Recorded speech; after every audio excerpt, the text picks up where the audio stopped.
Hello दोस्तों, मैं अशोक जहांगीर स्वागत करता हूं आपका वॉइस पार्ट 8 में। 8वां पार्ट आज आपको ये सामने मैं लेकर के आया हूं।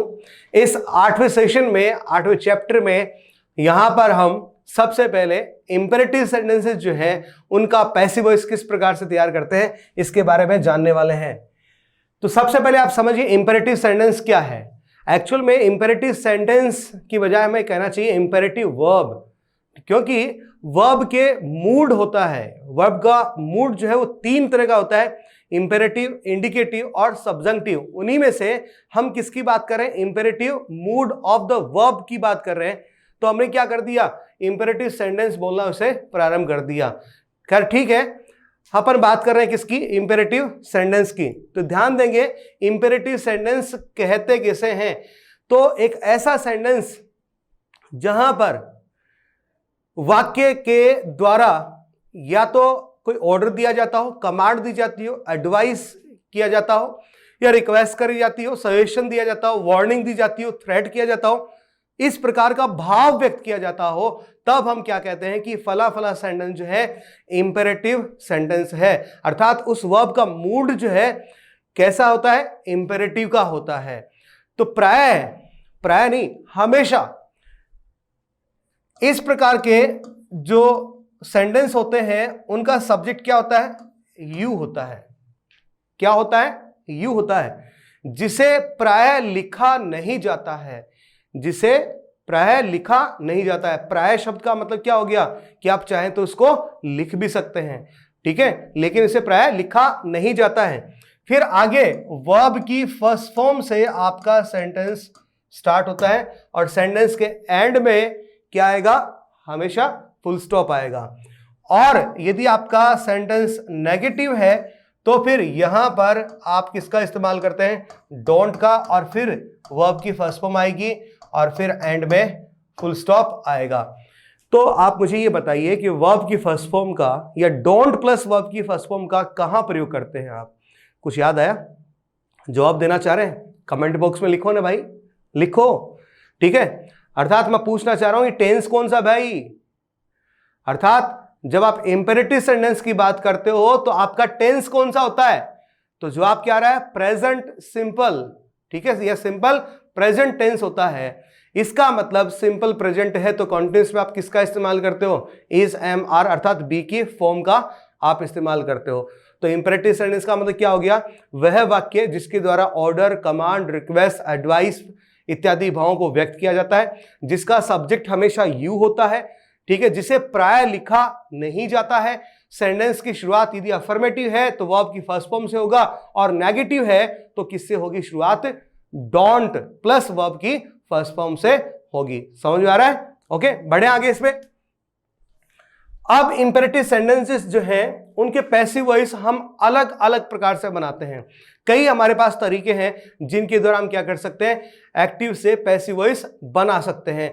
तो जिसमें सबसे पहले अपन बात करने वाले हैं कि मान लीजिए एक्टिव वॉइस के सेंटेंस में आपके सामने क्या दे दिया गया हो? वर्ब दे दी गई हो, और वर्ब के बाद क्या दे दिया गया हो? ऑब्जेक्ट दे दिया गया हो। वर्ब प्लस ऑब्जेक्ट दे रखा है। तो आपके पास एक बहुत ही आसान सा तरीका है कि सबसे पहले आप सेंटेंस में क्या रख दो? लेट रख दो, लेट। फिर इसके बाद में बी का प्रयोग करो, फिर वर्ब की थर्ड फॉर्म लिखो। सर थोड़ा सा बदलाव करेंगे यहां पे लेट के बाद में आप ऑब्जेक्ट लिखो, फिर बी लगाइए और फिर अंत में लिख दीजिए वर्ब की थर्ड फॉर्म। आपका पैसिव वॉइस तैयार है। जैसे open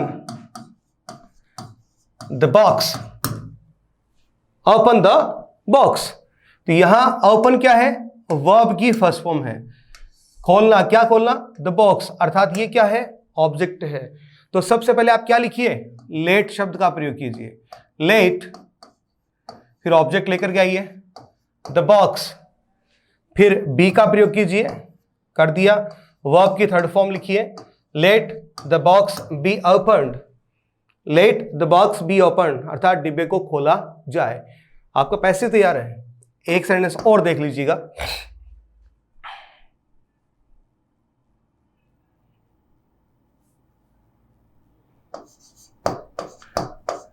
ask the Almighty, ask the Almighty, कि भैया भगवान से पूछो, ईश्वर से पूछो, सर्वशक्तिमान से पूछो, दी अलमाइटी। और जब भी आप भगवान के लिए किसी शब्द विशेष का प्रयोग करते हैं तो हमेशा ध्यान रखिएगा कि उसके लिए आप क्या करेंगे, उस सर्वशक्तिमान ईश्वर के लिए जब आप किसी भी शब्द का प्रयोग करते हैं तो पहला अक्षर हमेशा ही कैपिटल यूज कीजिए। भले आप प्रोनाउन भी यूज कर रहे हो, ही यूज करो तो उसका एच कैपिटल लिखिए, हिम यूज कर रहे हैं तो वहां पर भी एच कैपिटल लिखिए, हमेशा ध्यान रखिएगा इस चीज का। खैर फिलहाल लिखिएगा लेट, ऑब्जेक्ट लिखेंगे दी अलमाइटी, बी वर्ब की थर्ड फॉर्म क्या जाएगी आपकी, आस्क्ड। ये रहा आपका पैसिव वॉइस, काफी आसान है, कहीं पर कोई इसमें दिक्कत नहीं है। आगे बढ़ते हैं फटाफट, दूसरी स्लाइड की तरफ चलते हैं। मान लीजिए इसी स्ट्रक्चर में, अर्थात कौन से में, वर्ब की फर्स्ट फॉर्म प्लस ऑब्जेक्ट, इसी स्ट्रक्चर में इससे पहले किसका प्रयोग हो जाए, डोंट का प्रयोग हो जाए। किसका प्रयोग हो जाए, डोंट का प्रयोग हो जाए। ठीक है, तो डोंट के प्रयोग का मतलब क्या हुआ कि सेंटेंस आपका क्या हो गया है, नेगेटिव हो गया है। अब नेगेटिव है तो फिर आपको किसका प्रयोग करना पड़ेगा, नोट का प्रयोग करना पड़ेगा। तो पैसिव वॉइस आप किस प्रकार से बनाएंगे, सबसे पहले लेट लिखेंगे, इसके बाद में क्या लिखने वाले आप, नोट लिखेंगे, इसके बाद में ऑब्जेक्ट लिखेंगे, चाहे तो नोट यहां लिख सकते हैं, फिर बी प्लस वर्ब की थर्ड फॉर्म। ध्यान कर लीजिए, नोट का प्रयोग चाहे तो ऑब्जेक्ट से पहले कर सकते हैं, चाहे तो बाद में कर सकते हैं, बोथ आर करेक्ट। ठीक है, दोनों ही विकल्प सही हैं, ध्यान रखिएगा इस चीज को। जैसे हालांकि ज्यादातर वर्ब के साथ प्रयोग किया जाता है, अर्थात बी से पहले इसका प्रयोग किया जाता है, लेकिन चाहो तो ऑब्जेक्ट से पहले भी कर सकते हो। डोंट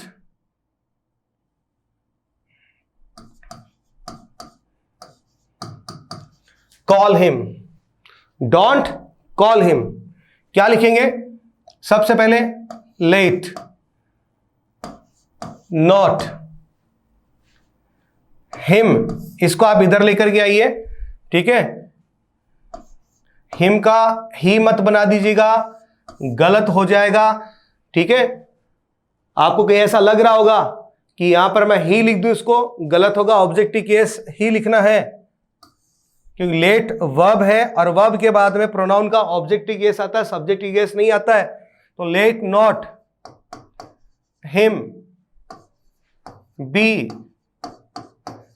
कॉल्ड, और चाहो तो आप इसे यूं लिख दो, let him not be called. Both are correct, दोनों ही पैटर्न दोस्तों सही है, कहीं पर कोई त्रुटि नहीं है।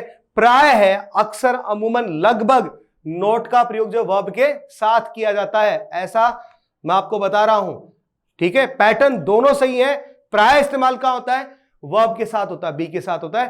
तो जो आप मर्जी चाहे इसमें नोट का प्रयोग कर सकते हैं। ठीक है, बेसिकली ज्यादातर यहां पर इसका प्राइमरीली अपन प्रयोग करते हैं, बी के साथ में यहां पे प्रयोग करते हैं, लेकिन आप चाहे तो ऑब्जेक्ट से पहले भी नोट का प्रयोग कर सकते हैं, ध्यान रखिएगा इस बात को। फिर आगे बढ़ते हैं।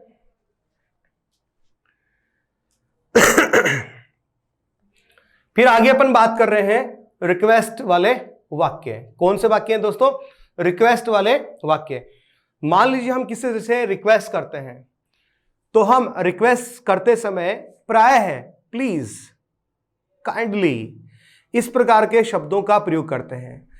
इस प्रकार के शब्दों के अलावा आप किसका प्रयोग कर सकते हैं, सर, मैडम, इस प्रकार के शब्द जो है इनका भी आप चाहे तो प्रयोग उपयुक्त होने पर कर सकते हैं। ठीक है, ज्यादातर किसका प्रयोग होता है, प्लीज का होता है, किसका होता है, काइंडली का होता है। चाहो तो सर या प्लीज वाक्य में उपयुक्त होने पर इनका प्रयोग कर सकते हो। जैसे सेंटेंस देखिए, सेंटेंस से पहले इसका पैटर्न चेक करते हैं। रिक्वेस्ट वाले वाक्य यदि दे रखे हो एक्टिव वॉइस में, प्लीज या काइंडली जैसे शब्द दिए गए हों, यदि ये शब्द दिए गए हैं तो ध्यान रखेंगे इनके साथ में हमेशा ही कोमा जरूर आएगी। फिर उसके बाद में वर्ब की फर्स्ट फॉर्म,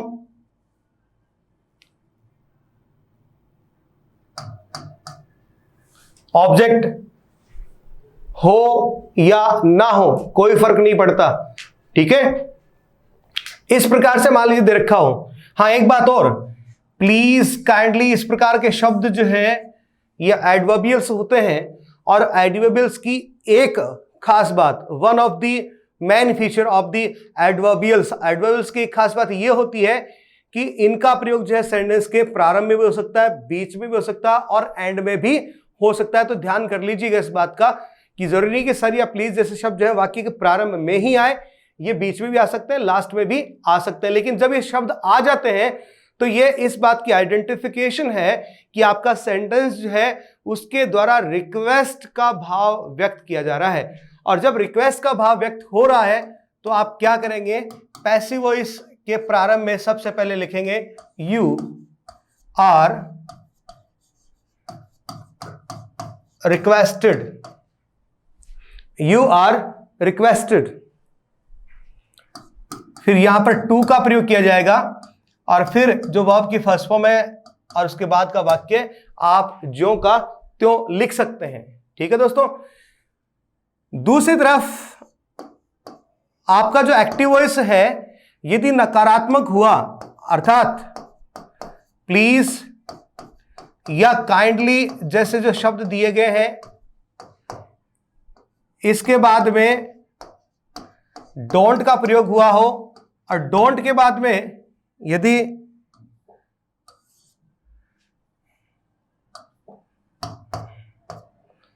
वह प्रयुक्त हुई हो तो पैसिव वॉइस बनाते समय आप क्या करेंगे, प्लीज या काइंडली को तो हटाएंगे ही, you are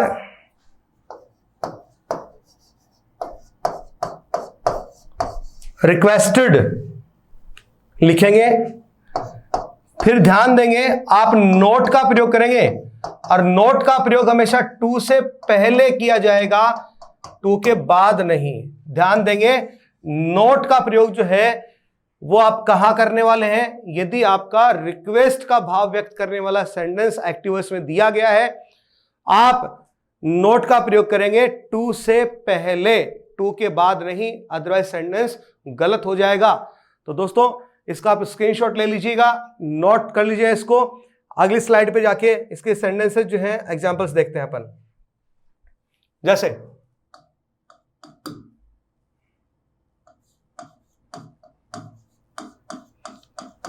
kindly help me, kindly help me, active voice का वाक्य दे दिया तो क्या करें, पैसिव वॉइस बनाते सबसे पहले क्या लिखेंगे, यू आर रिक्वेस्टेड। अब काइंडली और प्लीज जैसे जो शब्द आए हैं आप इनको बिल्कुल हटा दीजिए, इनका भाव जो है, मीनिंग जो है यहां यू आर रिक्वेस्टेड में शिफ्ट हो चुका है। अब इसलिए इनको लिखा नहीं जाएगा, क्योंकि वॉइस का मतलब क्या हो गया कि वहां पर आप क्या करते हैं, you just avoid the superfluous expressions, okay. इसलिए आपको इसको नहीं लिखना है। अब आप टू लिखेंगे, टू के बाद में जो वर्ब की फर्स्ट फॉर्म अर्थात हेल्प दे रखा है इसे आप लिखिए, बाकी का सेंटेंस लिख दीजिए, टू हेल्प मी। इस प्रकार से आपका ये पैसिव वॉइस तैयार हुआ, you are requested to help me. दूसरा इसमें देखिएगा, एक नेगेटिव सेंटेंस लेते हैं यहां पे, डोंट टीज हर प्लीज।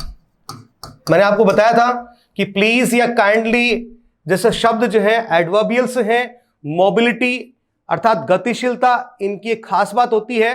चाहे तो सेंटेंस के प्रारंभ में आ सकते हैं, चाहे तो बाद में आ सकते हैं, बीच में भी आ सकते हैं। यदि इनका प्रयोग वाक्य में सबसे पहले हुआ है तो इनके बाद में कोमा लगेगी, अंत में हुआ है तो इनसे पहले कोमा लगेगी, और बीच में हुआ तो दोनों तरफ कोमा लगेगी। यहां पर पंक्चुएशन मार्क जो है इसको खास रूप से आप ध्यान रखिएगा। ओके, तो ध्यान देंगे। सबसे पहले क्या लिखने वाले हैं आप? You are requested. अब डोंट में जो नोट छिपा हुआ है उसको आप लेकर के आइए, लेकिन नोट का प्रयोग आप कहां करेंगे? जैसा अभी मैंने आपको बताया था, नोट का प्रयोग टू से पहले करना है, टू के बाद में कभी नहीं करेंगे, सेंटेंस गलत हो जाएगा नहीं तो पहले आप क्या लिखेंगे? नोट, फिर टू लगाएंगे और फिर वर्ब लिखेंगे। वर्ब की फर्स्ट फॉर्म जो उपलब्ध है सेंटेंस में, नॉट टू टीज, और बाकी का sentence her. That means you are requested not to tease her, कि तुमसे प्रार्थना है कि तुम उसे मत चिढ़ाओ, मत छेड़ो। टीज का मतलब क्या होता है? चिढ़ाना या छेड़ना। एडम टीज, ईव टीज, ये शब्द आपने जरूर सुने होंगे। ईव टीजिंग, ठीक है, लड़कियों से छेड़खानी, ये टीज शब्द से ही बना है आपका टीजिंग, अर्थात ईव टीजिंग। ईव शब्द का इस्तेमाल हम किसके लिए करते हैं? लड़कियों के लिए करते हैं, और एडम शब्द का इस्तेमाल जो है हम किसके लिए करते हैं? लड़कों के लिए करते हैं। ओके दोस्तों, आगे बढ़ते हैं फिर इसमें।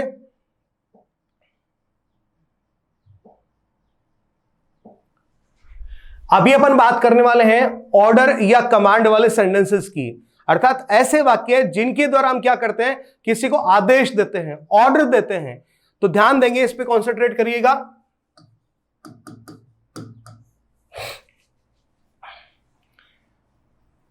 एक्टिव वॉइस के वाक्य में वर्ब दे रखी हो, उसके बाद में ऑब्जेक्ट हो या ना हो, कोई फर्क नहीं पड़ता। आप क्या करेंगे? पैसिव वॉइस तैयार करेंगे। सबसे पहले आपको क्या लिखना है? वाक्य के भाव के अनुसार, मीनिंग के अनुसार, यू आर ऑर्डर्ड। कोई सैन्य आदेश हो या इसी प्रकार का और कोई मिलता जुलता कोई आदेश हो तो आप कमांडेड शब्द का प्रयोग भी कर सकते हैं। यू आर ऑर्डर्ड या कमांडेड। उसके बाद फिर आप लिखेंगे टू, फिर वर्ब की फर्स्ट फॉर्म, और जो भी सेंटेंस दे रखा है उसे आप यहां पे लिख सकते हैं। ठीक है, लेकिन गौर करने वाली बात अब आएगी आपके सामने। मान लीजिए एक्टिव वॉइस के सेंटेंस की शुरुआत नेगेटिव के रूप में होती है, अर्थात डोंट का प्रयोग हुआ है, फिर वर्ब आई है, तो अब आप थोड़ा समझ जाना। अब आपको क्या करना है? पैसिव वॉइस बनाते समय यू आर ऑर्डर्ड या कमांडेड के बाद में नॉट का प्रयोग करना है, फिर टू का, फिर वर्ब की फर्स्ट फॉर्म का। यहां तक सही है, लेकिन आपके पास एक तरीका और भी है। ये पहला तरीका मैंने आपको बताया है, इसमें ये दूसरा तरीका है। आप यहां क्या कर सकते हैं? यू आर, यहां पर क्या लिखेंगे? फॉरबिडन। ठीक है, फॉरबिडन शब्द जो है, फॉरबिड फर्स्ट फॉर्म होती है, फॉरबिड, फॉरबेड एंड फॉरबिडन, ये इसकी थर्ड फॉर्म है। फॉरबिड का मतलब क्या होता है? मना करना। क्या करना? मना करना। ठीक है, तो मना करना इस शब्द में यदि आप थोड़ा झांक करके देखें तो ये अपने आप में एक नेगेटिव वर्ड है, अर्थात यह शब्द अपने आप में क्या हो गया? नेगेटिव, और यह किसी अन्य नेगेटिव वर्ड को अलाउ नहीं करेगा सेंटेंस में आने के लिए, क्योंकि किसी सेंटेंस में हम क्या नहीं करते? डबल नेगेटिव का यूज नहीं करते हैं। तो फॉरबिडन अपने आप में कैसा है? एक नेगेटिव शब्द है। तो आगे नेगेटिव हमारे लिए क्या था? नोट का प्रयोग कर रहे थे पहले वाले स्ट्रक्चर में, देखिए अपन यहां पे।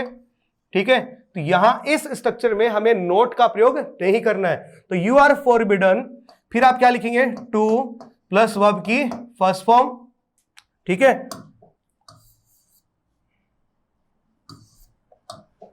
यहां पर आप क्या नहीं लिखने वाले हैं? नॉट नहीं लिखने वाले। मैं नॉट लिख करके काट देता हूं जिससे आप समझ जाएंगे इसको। ठीक है, फिर टू प्लस वर्ब की फर्स्ट फॉर्म, और बाकी का जो भी सेंटेंस में दे रखा था उसको आप आसानी से लिख सकते हैं। अर्थात हम 2 प्रकार से नहीं 3 प्रकार से इसको हल करने वाले हैं। ठीक है, सेंटेंस देखिएगा।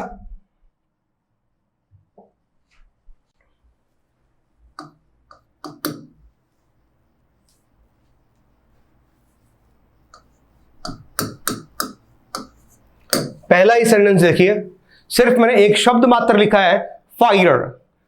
अक्सर हम इसका उच्चारण करते रहते हैं फायर, गलत उच्चारण है। इसका उच्चारण होता है फायर, आई अ, ध्यान दीजिएगा उच्चारण की तरफ। फायर, वायर नहीं होता वायर, ठीक है। एम्पायर नहीं होता एम्पायर। ओके, तो थोड़ा सा उच्चारण पे भी आप हल्का सा ध्यान देंगे। क्या पढ़ेंगे आप इसको, साथ में पढ़िए, फायर। ओके, अब इसका मतलब क्या है? इसका मतलब कोई आग लगाने के लिए नहीं कह रहा हूं मैं कि भाई आग लगा दे, नहीं। फायर किसी मोर्चे पे, ठीक है, बॉर्डर्स पे जहां पे सैनिक खड़े रहते हैं, उनका कमांडर जो है उन्हें आदेश देता है जोर से चिल्ला करके कि फायर, अर्थात गोली चलाओ। तो ये आदेश है। तो आप क्या लिखेंगे?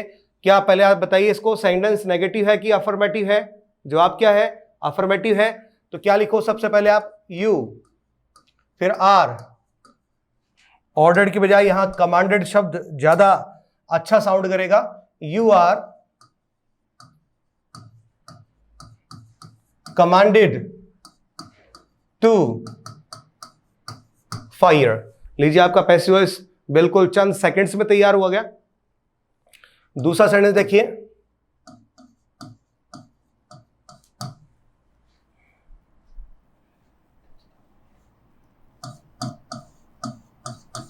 डोंट टच मी, छूना मत मुझे, don't touch me. Sentence negative है। 2 प्रकार से पैसिव वॉइस बना सकते हैं। पहला यही तरीका लेते हैं अपन। क्या लिखेंगे? You are ordered. अब आप नोट का प्रयोग टू से पहले कीजिए, रट लीजिए, इस चीज को याद कर लीजिए। You are ordered not to touch me. ठीक है, कहीं कोई दिक्कत नहीं है। दूसरे तरीके पे चलते हैं। You are forbidden. अब फॉरबिडन के बारे में मैंने आपको क्या बताया था कि नेगेटिव है, अपने साथ में नोट नहीं लेके चलेगा, तो नोट को नहीं लिखना है। यू आर फॉरबिडन, आप सीधे टू लगाइए, टू टच मी। दोनों सेंटेंसेस का मीनिंग सेम है। You are ordered not to touch me, तुम्हें आदेश दिया जाता है कि तुम मुझे मत छुओ। You are forbidden to touch me, तुम्हें मुझे छूने के लिए मना किया जाता है। Both the sentences are correct and the meanings of these two sentences are the same. Okay, यहां पर कोई दिक्कत नहीं। आगे बढ़े। एडवाइस वाले वाक्य जो है, अब इनकी बात कर लेते हैं। मान लीजिए एक्टिव वॉइस के वाक्य में एडवाइस दी गई है, सलाह दी गई है, वर्ब दे दिया, वर्ब के बाद में ऑब्जेक्ट आया है नहीं आया इससे फर्क नहीं पड़ेगा। ठीक है, पैसिव वॉइस बनाने के लिए हम क्या लिखेंगे? You are advised। यहां पर थोड़ा सा रुकेंगे। एडवाइज एक होता है एडवाइस और एक होता है एडवाइज। यहां सी और एस का फर्क है। ठीक है, जब एडवाइस शब्द आया है तो ये किसका काम करता है? नाउन का। उच्चारण क्या होता है? एडवाइस, स का साउंड आएगा। और ये क्या है? वर्ब का काम करता है। ठीक है, एडवाइज, ज का साउंड यहां पर आएगा। तो उच्चारण में भी अंतर है और मीनिंग में भी अंतर है, सेंटेंस में फंक्शन में भी क्या है? अंतर है। तो इस पे थोड़ा सा गौर रखेंगे आप। Okay, you are advised to plus verb की फर्स्ट फॉर्म, फिर सेंटेंस में आगे यदि कुछ लिखा गया है तो आप उसे लिख देंगे। ठीक है, इसका नेगेटिव जो है उसकी भी अपन बात कर लेते हैं। मान लीजिए एक्टिव वॉइस का वाक्य डोंट से प्रारंभ हो गया हो और इस प्रकार के वाक्य से सलाह की बात करी जा रही हो, तो आप पैसिव वॉइस बनाते समय क्या कर देंगे? यू आर एडवाइज्ड, फिर नॉट का प्रयोग टू से पहले, टू प्लस वर्ब की फर्स्ट फॉर्म, और सेंटेंस के एंड में फुल स्टॉप लगाना मत भूलिएगा, ठीक है। अब चूंकि नॉट का प्रयोग हुआ है तो हम इसमें दूसरा पैटर्न भी अप्लाई कर सकते हैं, अर्थात फॉरबिडन वाले पैटर्न का। यू आर फॉरबिडन, इसमें टू का प्रयोग नहीं होगा, सॉरी नॉट का प्रयोग नहीं होगा, टू का प्रयोग कीजिए और इसके तुरंत बाद में वाक्य में जो दे रखा है उसको आप एज इट इज यहां पर लिख दीजिए दोस्तों, ठीक है। तो देखें, हाँ एक बात और ध्यान रखेंगे, यहां पर ये जो एडवाइज्ड शब्द आया है, सलाह या सुझाव का भाव होता है, तो एडवाइज्ड की बजाय कई बार सजेस्टेड शब्द जो है ये भी लिखा हुआ मिल सकता है आपको, तो इसमें कोई चौंकने की कोई बात नहीं है, ठीक है। सेंटेंस देखते हैं। पहला सेंटेंस,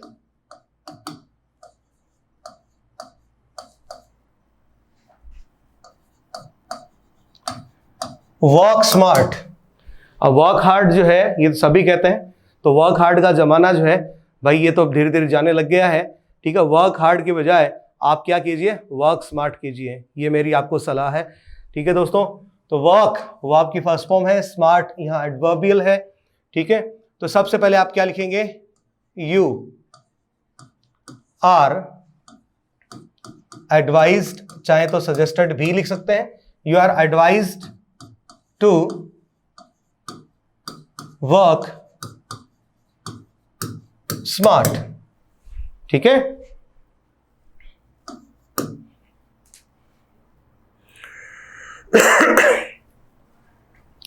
फिर आगे देखें, नॉट वाला डोंट वाला सेंटेंस ले लेते हैं अपन। डोंट ड्रिंक एंड ड्राइव, शराब पीकर की गाड़ी नहीं चलानी चाहिए, सलाह है। क्या लिखेंगे, यू आर एडवाइज्ड, चाहे तो क्या लिख सकते हैं, सजेस्टेड, नॉट का प्रयोग टू से पहले कीजिए, not to drink and drive, not to drink and drive. दूसरे तरीके से भी इसका पैसिव वॉइस बना लीजिए। सबसे पहले क्या लिखेंगे,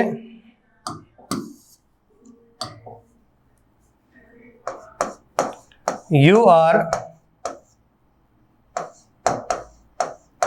फॉरबिडन,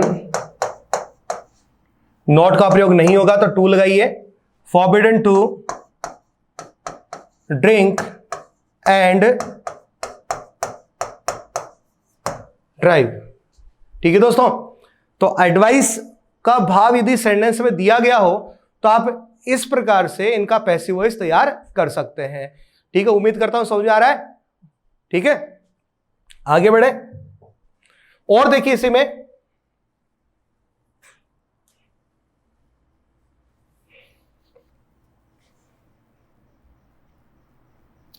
मान लीजिए एक्टिव वॉइस का वाक्य नेवर से प्रारंभ हो गया हो, तो नेवर वाले वाक्य जो है उसके माध्यम से भी क्या होता है, सलाह का भाव दिया जाता है।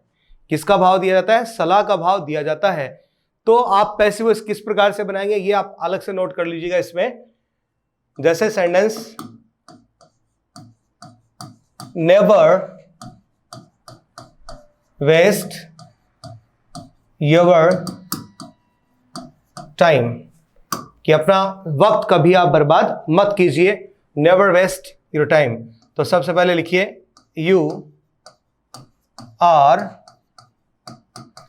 एडवाइज्ड। अब जहां पर आप नोट का प्रयोग करते हैं वहां पर नेवर का प्रयोग कर दीजिए, और कुछ नहीं कर रहा, अर्थात never to waste your time, never to waste your time. Okay दोस्तों, तो ये रहा आपका एडवाइस वाले सेंटेंसेस।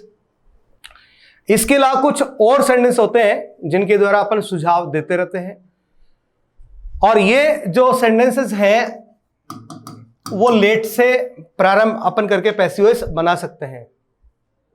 इसमें क्या होगा, वर्ब दी जाएगी और ऑब्जेक्ट दिया जाएगा। आपको करना क्या है, सबसे पहले लेट का प्रयोग करेंगे, फिर ऑब्जेक्ट लिखेंगे, फिर सजेशन या एडवाइस के भाव को शुड के द्वारा व्यक्त करेंगे, बी लगाएंगे और वर्ब की थर्ड फॉर्म लिखेंगे। ये तो आपको पता ही है कि शुड का प्रयोग जो है एडवाइजेबिलिटी अर्थात सलाह के लिए भी अपन इस्तेमाल करते हैं, सलाह के लिए इस्तेमाल करते हैं, इसलिए सजेशन या एडवाइस के लिए हमने किसका प्रयोग किया, इसमें शुड का प्रयोग किया। इस प्रकार से भी वाक्य का पैसिव वॉइस बनाया जा सकता है। ठीक है, ये कोई अलग टाइप नहीं है, इस प्रकार से भी बनाया जा सकता है। मैं आपको फिर से कह रहा हूं, जैसे मान लीजिए सेंटेंस के रूप में क्या दे दिया, लव योर कंट्री, अपने देश से प्रेम करो, सलाह भी, सुझाव आपके लिए। ठीक है, तो क्या लिखो, यू आर एडवाइज्ड, वैसे बना सकते हो, कोई दिक्कत नहीं है, बना सकते हो। इस तरीके से बना के देखते हैं अभी, let your country should be advised, let your country should be advised. आप इस प्रकार से क्या कर सकते हैं, इसका पैसिव वॉइस तैयार कर सकते हैं। दोस्तों आगे बढ़ते हैं। आगे जो सेंटेंस है यहां पर प्रयोग किया गया है लेट्स या लेट अस वाले सेंटेंसेस का। ध्यान देंगे किसका प्रयोग किया गया है, लेट्स या लेट अस वाले सेंटेंसेस का। तो इस प्रकार के जो सेंटेंस हैं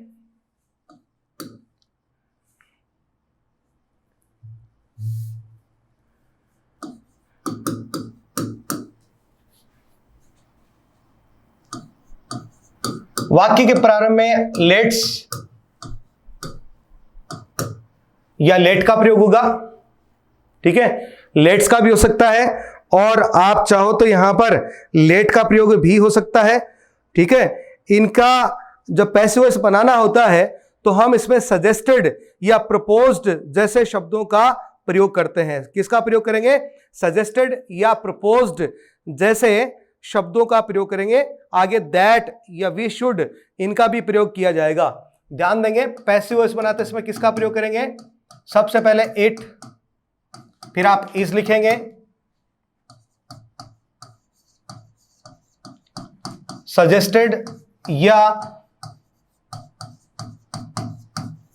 प्रपोज्ड जैसे शब्द जो है आप यहां पर लिखेंगे। फिर इसके बाद में that plus we plus should का प्रयोग करेंगे, that plus we plus should का प्रयोग करेंगे। फिर वर्ब की फर्स्ट फॉर्म और आगे यदि कुछ दे रखा है तो उससे यहां पे लिख देंगे यहां पे।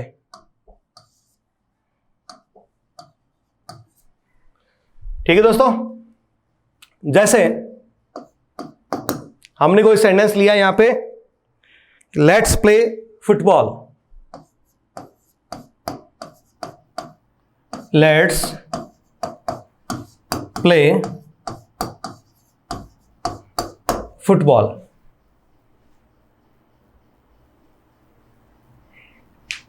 तो आप इसे कैसे लिखेंगे, इट इज सजेस्टेड, दैट का प्रयोग कीजिए, that we should play football. तो आपको इसमें थोड़ा सा ध्यान रखना है कि इस प्रकार के जब सेंटेंसेस आते हैं तो उसमें सजेस्टेड या प्रपोज्ड कब, जब एक्टिव वॉइस में लेट्स या लेट अस दिया गया हो, लेट्स या लेट अस दिया गया हो, तभी आपको सजेस्टेड या प्रपोज और उसके बाद that plus we plus should का प्रयोग करना है। यहां पर लेट्स अस छुपा हुआ है, अस का सब्जेक्टिव केस क्या है, वी, और दैट क्या है, कंजंक्शन। और कंजंक्शन के बाद हमेशा ही सब्जेक्ट ही केस आता है, इसलिए हमने अस को किस में चेंज किया है, वी में चेंज किया है। और इस प्रकार के वाक्यों से सजेशन या एडवाइस का भाव आ रहा है, इसलिए हमने आगे शुड का प्रयोग किया है। ये इसका लॉजिक रहा है। ठीक है दोस्तों, समझ आ रहा है इस चीज को। आगे एक चीज और देखेंगे। मान लीजिए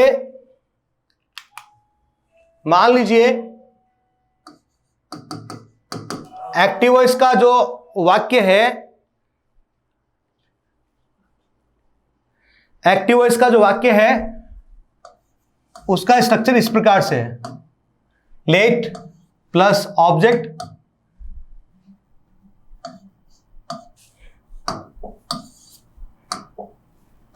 प्लस वर्ब की फर्स्ट फॉर्म फिर ऑब्जेक्ट। तो अपन क्या करते हैं, इनको ऑब्जेक्ट को थोड़ा आइडेंटिफाई करने के लिए इनको नंबर देते हैं, ऑब्जेक्ट नंबर फर्स्ट और ऑब्जेक्ट नंबर सेकंड। ठीक है, यदि इस प्रकार का वाक्य दिया गया है तो पैसिव वॉइस बनाने के लिए आप क्या करेंगे, सबसे पहले लेट लिखेंगे, फिर ऑब्जेक्ट नंबर सेकंड लिखेंगे, फिर बी प्लस वर्ब की थर्ड फॉर्म लिखेंगे, फिर by plus object number first लिख करके इसका पैसिव वॉइस तैयार करेंगे। काफी इजी सा फॉर्मूला है। सेंटेंस को देखेंगे आप समझ जाएंगे। सेंटेंस देखिए, पहला सेंटेंस नंबर 1,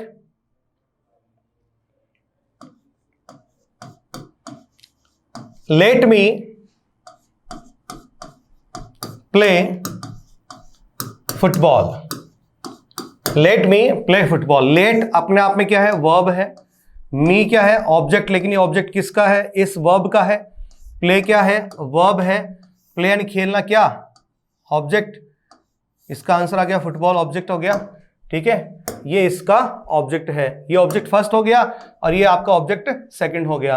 तो सबसे पहले आप क्या कीजिए, लेट के तुरंत बाद में ऑब्जेक्ट सेकंड को लेकर के आइए, let football be played by me. सबसे पहले आपने लेट लिखा, उसका ऑब्जेक्ट सेकंड लिखा, फिर बी के साथ वर्ब की थर्ड फॉर्म बाई का प्रयोग किया और फिर लास्ट में ऑब्जेक्ट फर्स्ट को अर्थात मी को यहां पर लिख दिया आपने। काफी आसान है दोस्तों, बहुत ही इजी है, कहीं पर कोई दिक्कत नहीं है इसमें। ठीक है, तो इसमें कहीं पर कोई आपको घबराने की कहीं पर किसी भी रूप में आपको आवश्यकता नहीं है। ठीक है दोस्तों, एक चीज अपन इसमें और बात करेंगे।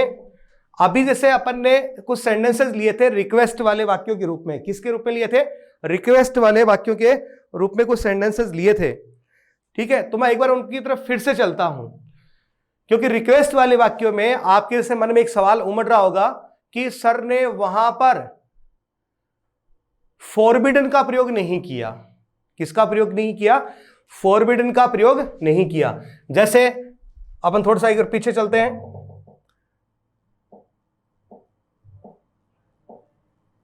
ये रहा, you are requested not to tease her. ठीक है, मैंने इस सेंटेंस को यो नहीं लिखा, कैसे, you are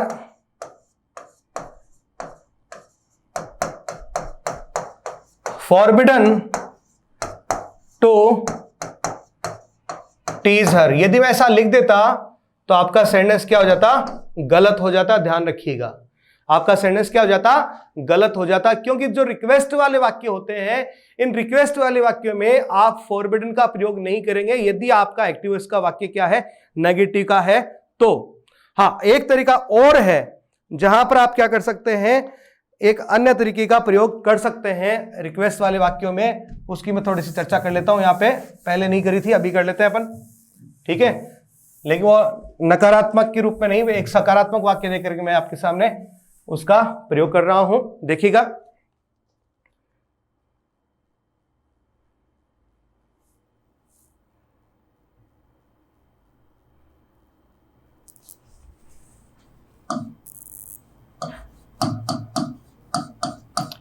kindly grant me A months leave. हम इसमें क्या करते हैं, पहला तरीका हमारे पास क्या था इसका पैसिव वॉइस तैयार करने का,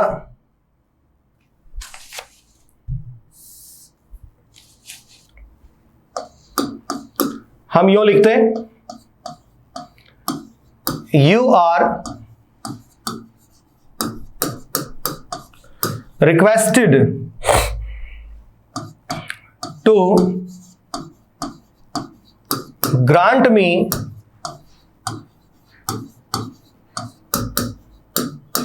a month's लीव। लेकिन हमारे पास एक तरीका और भी है जिसका प्रयोग करके हम क्या कर सकते हैं, यहां पर इसका पैसिव बना सकते हैं, और उस तरीके में हमें काइंडली तथा प्लीज जैसे शब्दों को हटाने की आवश्यकता नहीं रहती है। ध्यान देंगे, उस वक्त हमें काइंडली तथा प्लीज जैसे सेंटेंसेस को हटाने की आवश्यकता नहीं रहती। इसको मैं अलग से नोट करवा रहा हूं आपको, क्योंकि अक्सर क्या होता है कि सीधा सीधा यूं बताया था कि प्लीज और काइंडली आ जाए, हटा दो, पहले सबसे पहले काम उनको हटाओ, यू आर रिक्वेस्टेड टू लिखो और वाक्य का पैसिव बना दो। इसके अलावा भी अपने पास एक तरीका और है, देखिए क्या है, इसी का अपन पैसिव बना करके देखते हैं।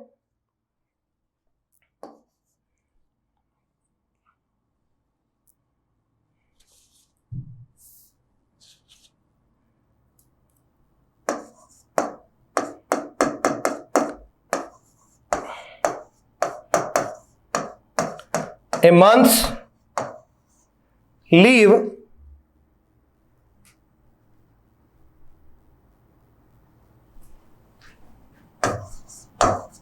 may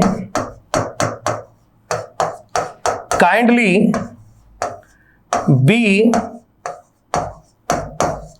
granted to me. A month's leave may kindly be granted to me. आप चाहे तो इस प्रकार से इसको लिख सकते हैं। आपने क्या लिखा यहां पे, may लिखा, फिर क्या लिखा आपने, be लिखा, और काइंडली इस शब्द को इसके बीच में रख दिया। अर्थात काइंडली तथा प्लीज जैसे शब्दों को यदि आप हटाना नहीं चाहते हैं तो पैसिव वॉइस बनाते समय आप क्या कीजिए, मे बी इसका प्रयोग कीजिए, और काइंडली तथा प्लीज जैसे शब्दों को इनके बीच में रख दीजिए। समझ आ रहा है दोस्तों? फिर से रिपीट कर रहा हूं, एक्टिव वॉइस वाले वाक्य में काइंडली तथा प्लीज जैसे शब्द रखे हैं, पैसिव वॉइस बनाते समय आप मे बी के बीच में इन्हें आप रख दीजिए, ठीक है, तब आपको इनको हटाने की आवश्यकता नहीं रहेगी। ठीक है दोस्तों, तो आज के सेशन में इतना ही है। उम्मीद करता हूं ये सेशन आपको काफी पसंद आया होगा। पिछले सेशंस की तरह से आपके व्यूज, आपके लाइक्स, कमेंट्स लगातार मेरे पास आ रहे हैं, और मैं आपके कमेंट्स को रिप्लाई भी कर रहा हूं, उनके आंसर्स जो है वहां पे लिख भी रहा हूं। ठीक है, आपकी कोई क्वेरीज, आपके कोई क्वेश्चंस हो, आप वहां लिख करके छोड़ सकते हैं, और इस चैनल को आप सपोर्ट कीजिए। आपका अपना खुद का चैनल है, इसे खूब ज्यादा सब्सक्राइब कीजिए, और ज्यादा से ज्यादा अपने दोस्तों के साथ में आप इसे शेयर कीजिए, ताकि अपन एक क्वालिटी एजुकेशन की ये जो मुहिम अपन लेकर के चल रहे हैं, इसको ज्यादा से ज्यादा लोगों तक लेकर के जा सकें। जय हिंद, थैंक यू।